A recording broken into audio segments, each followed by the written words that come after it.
Sante Bwana Yesu. Sikiliza ndugu mtazamaji, haya ni majira ya mwisho. Hiki ni kipindi cha mwisho. Bwana Yesu anakuja kulichukua kanisa.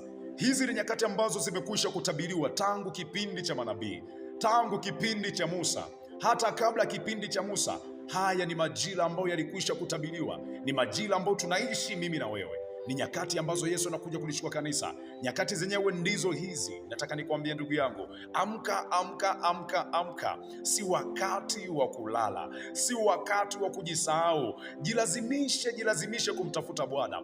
Jilazimishe kuketi uweponi mwa Mungu. Jilazimishe kujitakasa, mama, binti, kijana, kaka, mtazamaji. Jilazimishe kujitakasa. Yesu yupo malangoni kulichukua kanisa, kufumba na kufumba. Haya ndiyo majira yenyewe. Jiandae, usichoke. Endelea kumtafuta Bwana, endelea kusaka uso wa Mungu, kwani Bwana atakapokuja akute ikiwa tayari mavazi yako